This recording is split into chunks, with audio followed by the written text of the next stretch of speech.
এবং রাজ্য সরকারকে সেটাই বলবো যে আজকে আপনাদের মাধ্যমে বলবো যে ভীষণ ডকুমেন্টের প্রতিশ্রুতি, সরকার গড়ার আগে প্রতিশ্রুতি, সেইগুলো একবার আপনারা স্মরণ করুন। ये 10,333 शिक्षक को हम लोग न्याय देगा, साथ में बाकी युवक को भी नौकरी न्याय दूंगा और सर्व शिक्षा अभियान RMS का टीचर्स को भी न्याय मिलेगा। और फिक्स में जो लोग हैं आप लोग रिकॉर्ड कर लीजिए, फिर बाद में सालाना घुमा घुमा के सालाना अगर हम लोग नहीं करेगा तो না, কোনো সমাধান হয়নি। এর জন্যই আপনাদের মাধ্যমে রাজ্যের মাননীয় মুখ্যমন্ত্রীকে বার্তাটা দিচ্ছি আর কি, যে আপনি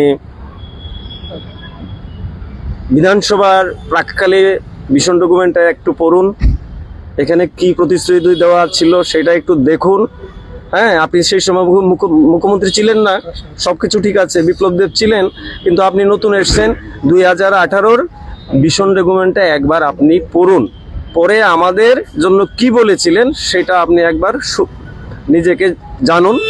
जो कॉन्ट्रैक्चुअल कर्मचारी है, 36,000 कर्मचारी त्रिपुरा में है जो कॉन्ट्रैक्ट पर है, अनेक सालों से है। जो परमानेंट है उनसे ज़्यादा काम करते हैं, लेकिन जो परमानेंट है उनसे कम दाम उनको मिलते हैं, कम रोजगार मिलता है। 36 के 36,000 सारे कॉन्ट्रैक्चुअल्स को हम परमानेंट करेंगे।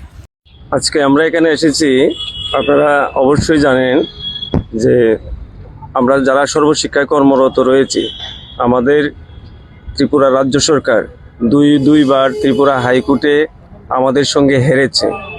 নিয়মিতকরণের পক্ষে ত্রিপুরার উচ্চ আদালত আমাদেরকে রায় প্রদান করেছেন, কিন্তু রাজ্য সরকার দুইবার হেরেও পরবর্তীতে মাননীয় মহামান্য সুপ্রিম কোর্টে SLP করেছে, সেইখানে আমাদের এটা চলছে।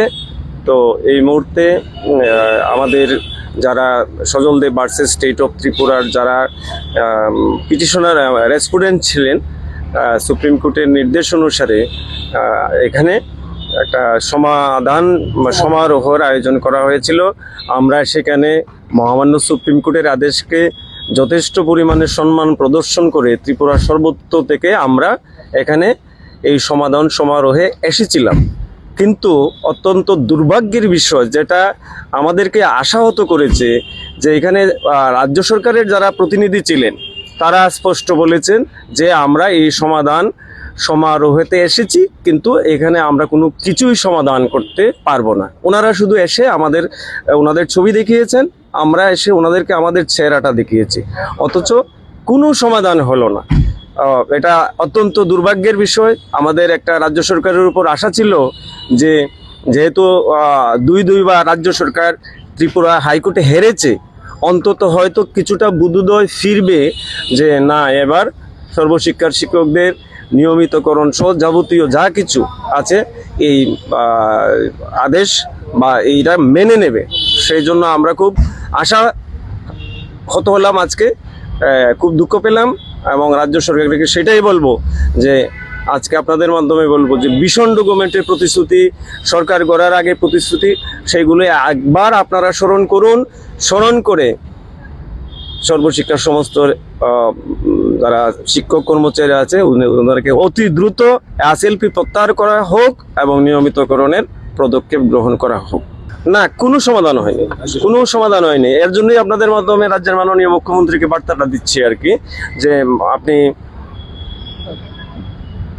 বিধানসভার প্রাককালে ভীষণ ডকুমেন্টটা একটু পড়ুন, এখানে কি প্রতিশ্রুতি দেওয়া ছিল সেটা একটু দেখুন। হ্যাঁ, আপনি সেই সময় মুখ্যমন্ত্রী ছিলেন না, সবকিছু ঠিক আছে, বিপ্লব দেব ছিলেন, কিন্তু আপনি নতুন এসছেন। 2018-র ভীষণ ডকুমেন্টটা একবার আপনি পড়ুন, পরে আমাদের জন্য কি বলেছিলেন সেটা আপনি একবার নিজেকে জানুন, তারপরে আমাদের জন্য নিয়মিতকরণের পদক্ষেপ নেবেন। এই বার্তাটাই আমি আমার মাননীয় সকলের প্রিয় মুখ্যমন্ত্রীর কাছে এই বার্তাটাই দিতে চাই, আপনি একবার জানুন।